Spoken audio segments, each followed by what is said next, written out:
kabanatang ito ay nagbubukas sa magulong ngunit masiglang tahanan ni Makaraig, isang mayaman at lider-lideran ng mga mag-aaral. Dito nagtitipon ang mga kabataang puno ng pangarap at pag-asa.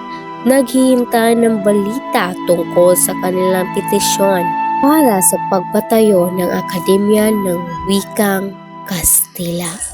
Tumigil na tayo sa pag-asa.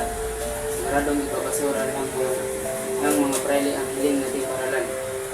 Ang gobyerno at ang simbahan ay isa. Ayaw nilang matuto tayo. Huwag kang ganyan, Pekson. Ang Espanya ay may mabuting hangarin. At naniniwala ako na kapag malinis ang ating layunin, ay pakikinggan tayo ng hirap.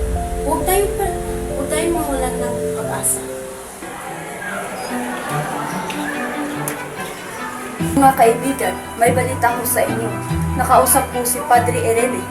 Ano ang sabi? Pumayag ba sila? Hindi pa tiyak, ngunit may pag-asa. Ang ating petisyon ay nasa kamay na ni Don Custodio. Siya ang pinatasan na magpasya para sa akademya. Gandang balita yan, Makaraig. Ngunit kilala si Don Custodio sa pagiging matagal mag-desisyon. Ano ang plano natin para mabilis ang proseso? May dalawa tayong paraan. Lapitan ang mananayaw na si Pipay na malapit sa kanya o ang manananggol na si Ginoong Pasta na malapit kay Don Custodio. Mas mararami kung dadahan tayo kay G. Pasta. Kakausapin ko siya bukas. Hindi tayo dapat gumamit ng masisilang paraan para sa paranang lalayunin. Gagawin natin ito sa tamang paraan.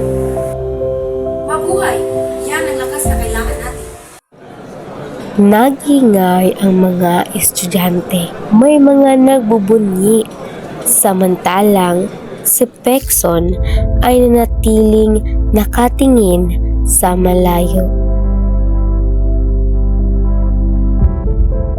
Mabuhay ang Akademya ng Wikang Kastila! Mabuhay!